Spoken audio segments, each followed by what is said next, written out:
Om Swastiastu. Assalamualaikum warahmatullahi wabarakatuh. Shalom, namo buddhaya, salam kebajikan, dan salam sejahtera bagi kita semua. Hai teman-teman semuanya. Gimana nih kabarnya? Baik-baik aja kan? Jadi, hari ini aku akan membawakan sebuah dongeng. Dongeng yang akan aku bawakan berjudul Batu Menangis. Simak baik-baik ya. Batu menangis.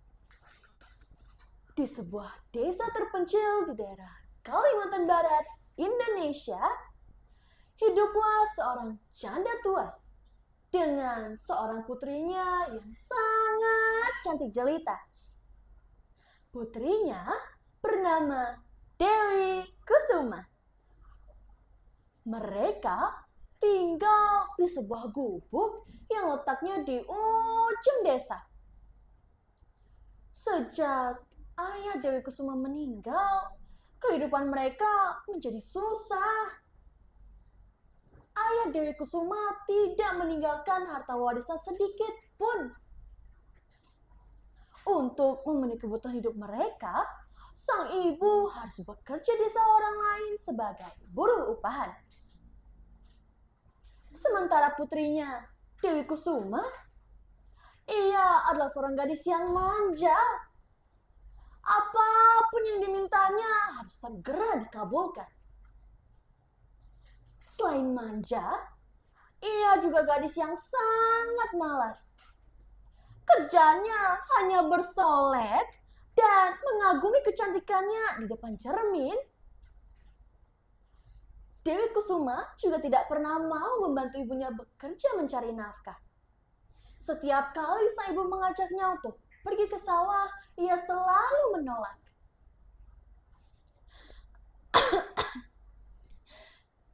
Nak, ayo bantu ibu bekerja di sawah, ajak sang ibu. Bekerja di sawah? Tidak, aku tidak mau bekerja di sawah. Nanti kuku dan kulitku kotor terkena lumpur. Jawab Dewi Kusuma menolak ajakan ibunya. Apakah kamu tidak kasihan dengan ibu, nak? Tanya sang ibu mengibah. Kasihan? Tentu saja tidak. Ibu saja sudah tua bekerja di sawah. Karena mana mungkin ada laki-laki yang mau dengan ibu. Apalagi dengan wajah ibu yang keriput dan pakaian ibu yang kotor itu. Jawab Dewi Kusuma dengan ketus. Mendengar jawaban anaknya itu, sang ibu tidak dapat berkata-kata lagi. Dengan perasaan sedih, ia pun berangkat ke sawah untuk bekerja. Sementara Dewi Kusuma tetap saja tinggal di gubuk, terus bersolek untuk mempercantik dirinya. Saat sang ibu pulang dari sawah, Dewi Kusuma meminta uang upah yang diperoleh ibunya untuk dibelikan alat-alat kecantikan. Ibu, mana uang upahnya itu? Seru Dewi Kusuma. Jangan, nak. Uang ini akan ibu gunakan untuk memenuhi kebutuhan kita hari ini. Jawab sang ibu. Tapi bu, bedakku sudah habis. Aku harus beli yang baru. Nanti aku tidak bisa bersolek lagi. Jawab Dewi Kusuma. Kamu memang anak tidak tahu diri. Taunya menghabiskan uang saja. Tapi tidak mau bekerja. Kata sang ibu dengan kesal. Meskipun marah, sang ibu tetap saja memberikan uang itu kepada Dewi Kusuma. Keesokan harinya, Saat sang ibu pulang dari bekerja, Dewi Kusuma meminta lagi uang upah yang diperoleh ibunya untuk dibelikan alat-alat kecantikan yang lain. Keadaan demikian hampir terjadi setiap hari. Pada suatu hari, saat sang ibu hendak pergi ke pasar, Dewi Kusuma berpesan agar dibelikan alat-alat kecantikan. Tapi sang ibu tidak tahu alat kecantikan apa yang anaknya maksud.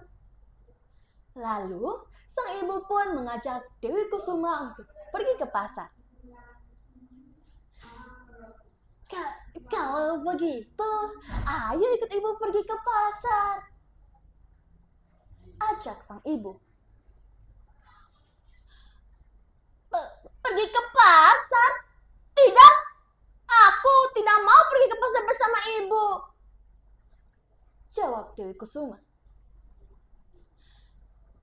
Tapi ibu tidak tahu hal kecantikan apa yang kamu maksud itu, nak, kata sang ibu. Namun setelah didesak, Dewi Kusuma pun bersedia pergi ke pasar bersama ibunya. Aku mau pergi ke pasar bersama ibu, tapi dengan syarat ibu harus berjalan di belakangku, kata Dewi Kusuma. Kenapa harus begitu, nak? Tanya sang ibu penasaran.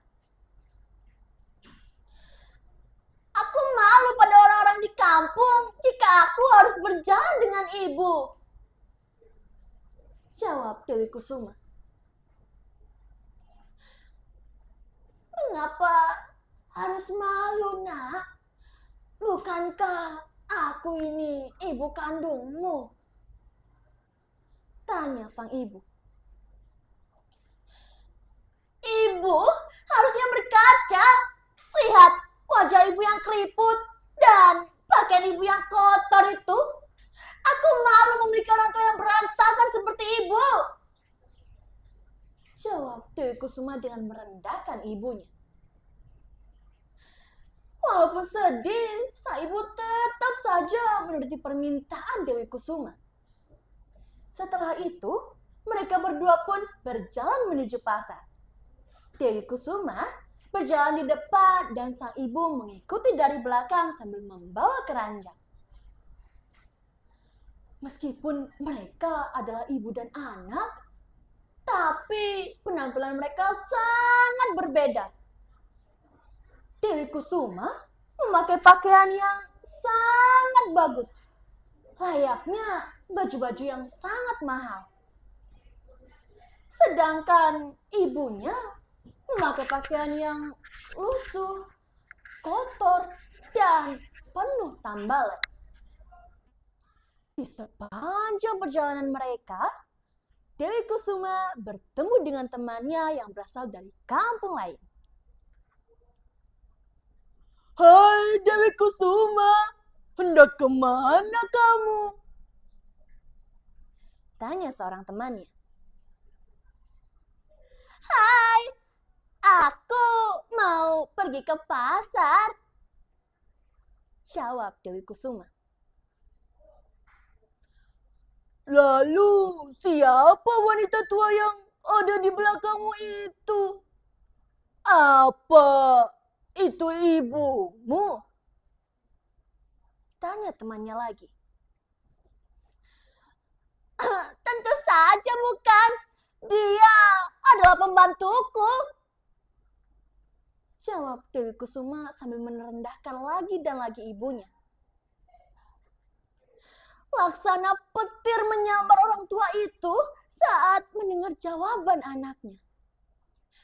Tapi ia hanya bisa diam sambil menahan rasa sakit di hatinya. Setelah hal itu terjadi, mereka berdua pun kembali melanjutkan perjalanannya untuk menuju ke pasar. Jawaban yang dilantunkan Dewi Kusuma kepada ibunya membuat sang ibu merasa sangat sakit hati. Tapi ia masih bisa menahan rasa sakit itu. Dan akhirnya, sang ibu pun memutuskan untuk berhenti dan duduk di pinggir jalan.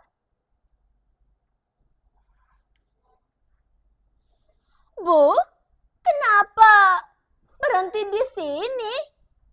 Jarak pasar dari sini kan masih sangat jauh.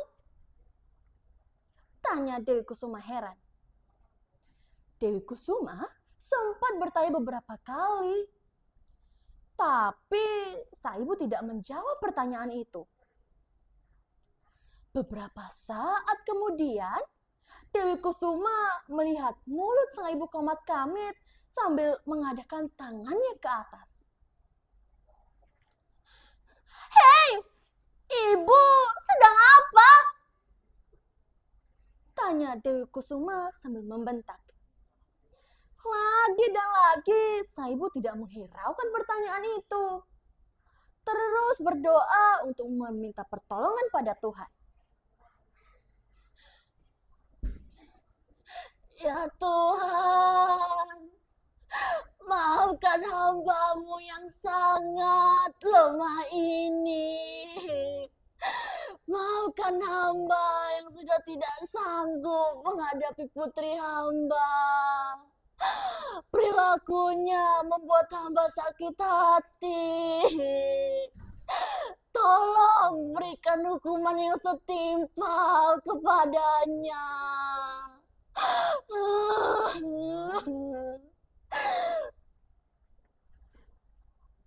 Doa sang ibu. Seketika langit menjadi mendung dan sangat gelap. Petir menyambar dan hujan pun turun. Perlahan-lahan, kaki Dewi Kusuma berubah menjadi batu. Dan ia pun mulai panik. Ibu, ada apa dengan kakiku ini? Aku menyesali perbuatanku, Bu. Maafkan Dewi Kusuma. Dewi Kusuma berjanji tidak akan mengulangi lagi. Ibu. Kata Dewi Kusuma panik. Namun, nasi sudah berubah menjadi bubur. Hukuman itu tidak dapat dihindarinya. Perlahan-lahan, seluruh tubuh Dewi Kusuma berubah menjadi batu. Perubahan itu berawal dari kaki, badan, dan kepala Dewi Kusuma. Gadis durhaka itu hanya bisa menangis dan menangis karena menyesali perbuatannya. Sebelum kepala Dewi Kusuma berubah menjadi batu, sang ibu masih melihat air mata menetes dari kedua matanya. Seluruh orang di desa menyaksikan peristiwa itu. Dan mereka menyebutnya dengan batu menangis. Nah teman-teman, sekian cerita yang dapat aku sampaikan. Tapi sebelum aku selesai, aku pengen ngasih tahu nih, apa pesan moral yang dapat kita petik dari cerita tersebut. Pesan moralnya adalah kita sebagai anak tidak boleh menyakiti hati orang tua kita. Kita senantiasa harus menyayangi dan menghargai mereka. Karena doa dari orang tua adalah doa yang senantiasa didengar oleh Tuhan. Sekian yang dapat saya sampaikan. Akhir kata saya ucapkan Om Santi Santi Santi Om. Assalamualaikum warahmatullahi wabarakatuh. Shalom, namo buddhaya, salam kebajikan dan salam sejahtera bagi kita semua. Sampai jumpa ya. Dadah.